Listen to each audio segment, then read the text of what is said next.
In this video, I'm going to show you how to exit AnyDesk quickly and correctly, whether you are controlling another device or someone else is controlling yours. This is a simple process, but it's important to know the right steps so you can fully end the session and make sure AnyDesk is closed properly. If this tutorial helps you, please hit the like button and subscribe for more easy software guides just like this. Let's jump right in.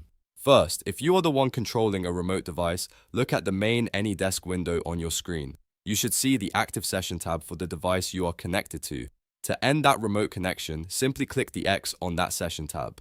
That closes the active remote session and takes you out of the connected device. After that, if you want to completely exit the AnyDesk app itself, look for the AnyDesk icon in your system tray on Windows or in the dock on Mac. Right-click the icon and choose Exit. This fully closes AnyDesk instead of just ending the remote session, which is useful if you want to make sure the program is no longer running in the background. Now, if someone else is controlling your device, the process is just as easy. On your screen, look for the floating AnyDesk window or toolbar. This is the control bar that appears during an active remote session. In that toolbar, you should see a red disconnect button. Click that button to immediately end the connection and stop the other person from controlling your device. If you do not see a disconnect button for any reason, you can also close the entire AnyDesk window. That will end the session as well. In most cases, this is enough to stop the remote control session right away. So to quickly recap, if you are controlling another device, close the session tab and then exit the app from the tray or dock. If someone is controlling your device, click disconnect on the floating toolbar or close the AnyDesk window.